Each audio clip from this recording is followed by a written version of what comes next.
Okay, COSM gave us the upside that we were looking for, and actually the stats are showing something very interesting now. Let's go ahead and go over the details right now. What is up, you guys? Thank you so much for stopping by. Once again, this is ARCa coming at you with a ticker symbol COSM technicals, raw price action, and statistical threat of analysis on this Hump Day Wednesday. Before we get started, please make sure to subscribe to the channel, like the video, and share the video with a friend so that you and them could consider joining our trading community in Discord called ARCa Bulls. With that said, let's dive right into the charts. Okay, you guys, so we're looking at COSM on the daily here. And as you can see, this is the descending triangle.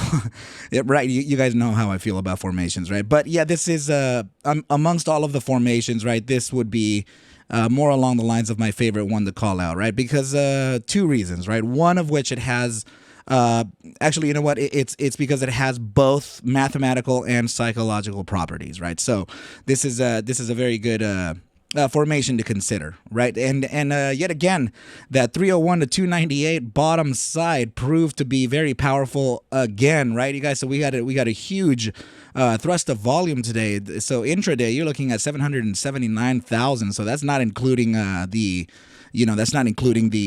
after hours and the post market.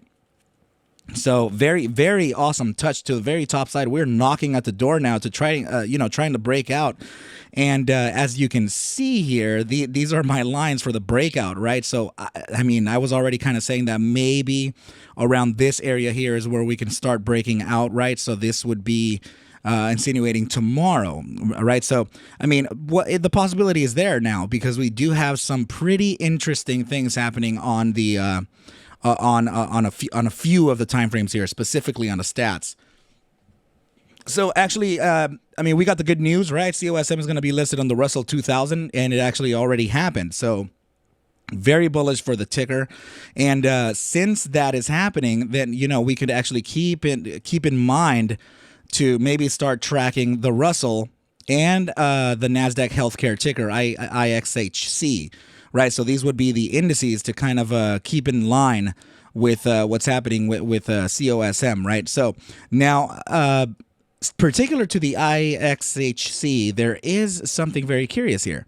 So please take a notice here that we've been on this descent here for quite some time, right? Since about November or December 2021, and now we've been kind of riding this converging price action here. And what I want to point out is that we pretty much have the apex of the triangle here, right? And this is an ascending triangle, of which I didn't actually catch the last time I saw the NASDAQ healthcare ticker, right? So IXHC. So what I want to say this is because there was a very clear regression here, right? This line. And there was also a very clear topside resistance, of which is just perfectly horizontal here. So what I want to show you is this. Please take a look right down here that we got that bounce right from that bottom side, right? And we're getting that upside on this index, right? So this is kind of why I wanted to show you this ticker as well, because healthcare in general is showing strength, right? So that alongside the bullish news and some, probably a little bit of FOMO buying, that kind of introduces a pretty interesting situation. So now, why this is very curious too is this. Check out the 4-hour time frame. Volatility versus momentum. We're starting to get that upside tick right in here.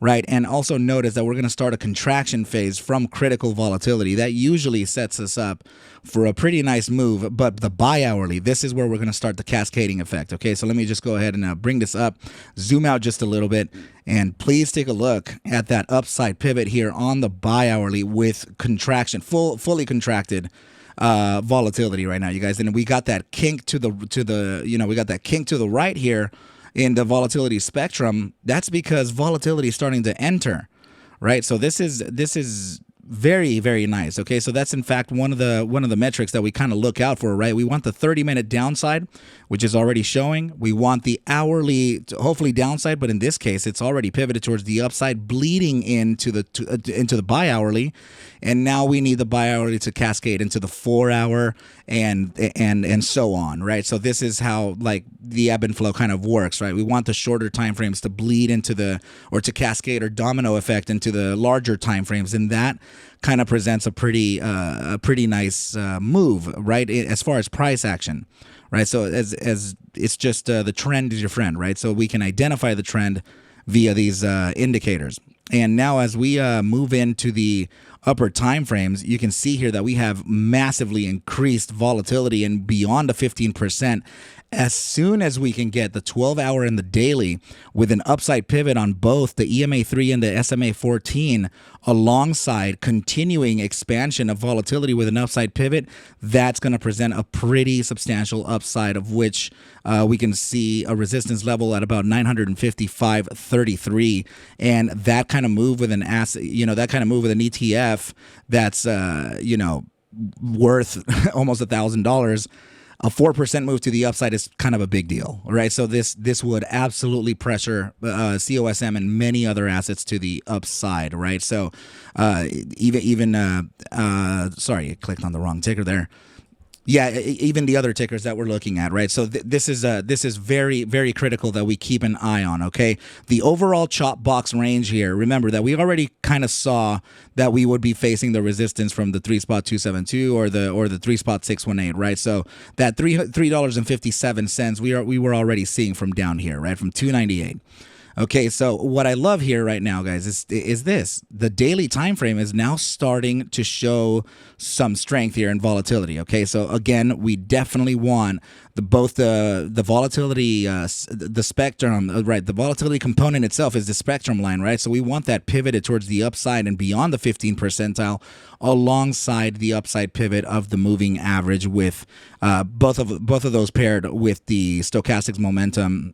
The stochastic momentum averages pitched to the upside, and that would pretty much entail a nice move to the upside. Now, as far as the statistical backtest, the 5-day time frame, you already know what's happening here, right? So we have a complete backtest of the 5-day chart here on COSM. So we've backtested, let's see, any time that volatility has started a contraction phase from fully expansive levels. And just like the other explanations that I was giving you, paired with the stochastic momentum with an upside, we've actually seen about 6 iterations throughout the entire trading history on the 5-day chart. Out of those six were guessed correctly to the upside, and that has an upside accuracy of 100%. With an upside thrust of about 162.05% over the span of about 116 days. The mean of 162.05 has a standard deviation of 373.40%, right? So this would be honestly the first target to look out for, right? The lower bound of the first standard deviation, if you're familiar with statistics, right, it's the bell curve.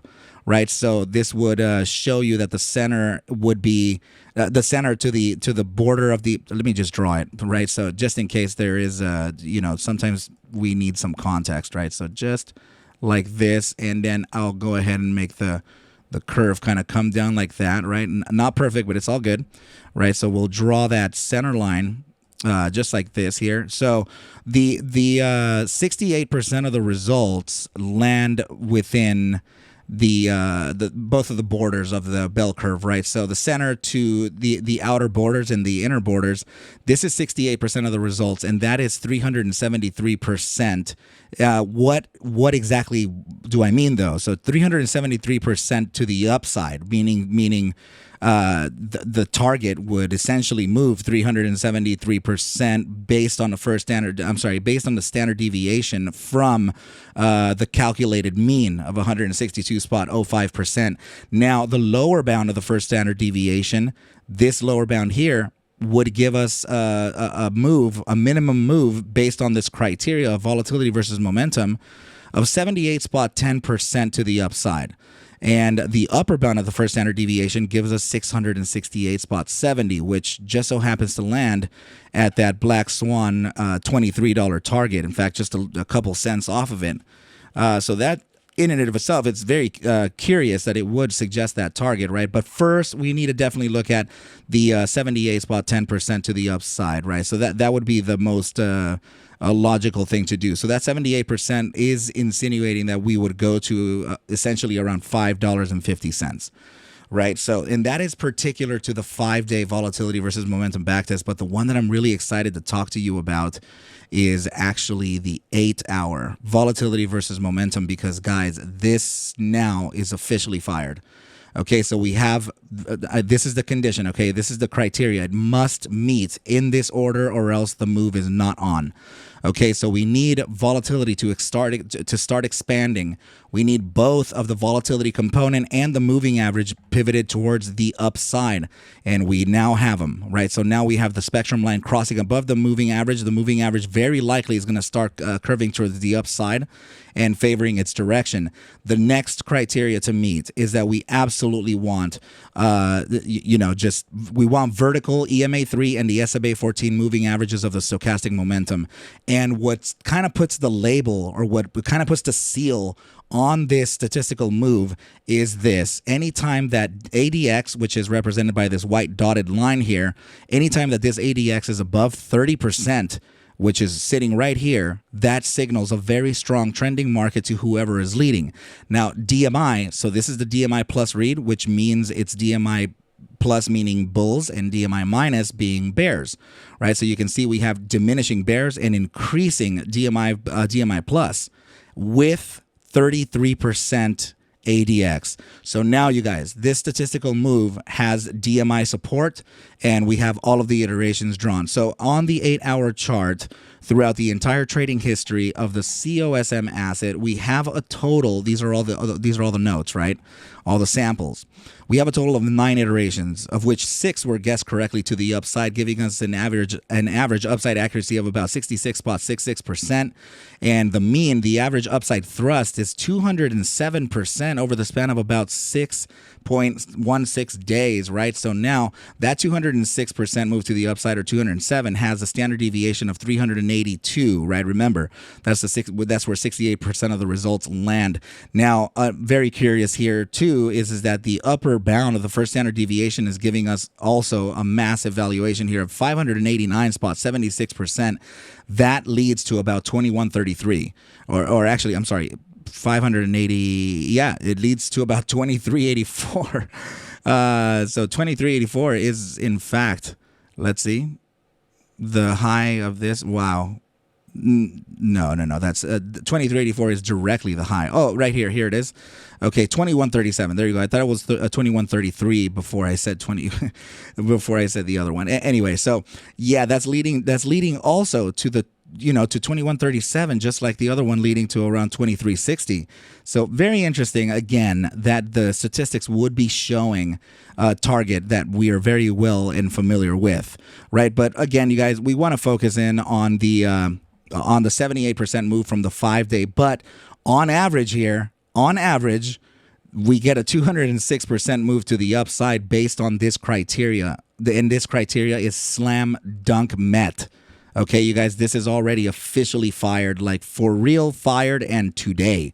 Okay, so that means that now we can start we can start to take into account the absolute thrust to the upside. So now we can adjust it like this. This is the 206% move to the upside, right? We want to match it to the opening valuation of this candle here, which was let's see. Yeah, that's about $3.34. Perfect. And that leads us to a topside target of about $10.33. So now remember, you guys, remember that these are statistics. They're not certainties. We have to kind of practice that. So now moving on to the next chart, you guys, here is the reason why we were able to see that topside target. And notice our range here absolutely getting met right to the penny, right? And this is the Gaussian channel on the daily time frame. this is the resistance that we face from the mean band. We already knew that we were going to get some type of pullback from there, right, you guys? So now the last part of the analysis, which is going to be the RSI, please take a quick look here, as the 30-minute time frame is actually suggesting a downside here, which allows bulls to enter in case there's some last-minute additions, right? So now the bi-hourly time frame with an upside pivot, 14-day simple moving average, upside pivot as well. Notice here that the 4-hour also has something similar, both of those upside pivots. The 8-hour time frame making a very bullish cross upside of the 14-day simple moving average, and both of them are upside pivoted. And the 12-hour time frame also making a very bullish cross above that 14-day simple with an upside pivot, approaching the gravitational zone of the bull weakness percentile. Very likely for this to continue to the upside. Notice here on the daily, we also got that very bullish cross to the upside. And also here, finally on the 3-day and on the 5-day, we're able to see some type of sign of life, right? So this is already starting to get impacted by the shorter time frames, you guys. So as far as targets to the upside, I would really just like to, just kind of talk about the downside first, right? So we may actually get a touch back down to around 336 before a continuation to the upside. There is going to be some resistance to be faced at 353 to 362, of course. But the overall targets that we're looking for is, first of all, a resistance range at 372, temporary. That could be the zone where we come back and test the triangle as a newly converted resistance into support before a continuation to the upside. And that upside I'm looking for in a couple days at least is just to look at the 1.272 at 397. Okay, you guys, so that's looking very promising for the ticker symbol COSM. Okay, you guys, first and foremost, that I am not a financial advisor. Take whatever I do show and iterate within these videos as just a form of entertainment, as I cannot suggest for you to buy, sell, or hold any assets whatsoever. I need you to do your own due diligence, and everything will be cool. Okay, you guys. But with that said, I wish you well, a very, very good night, and I will catch you at the bell mañana. Adios.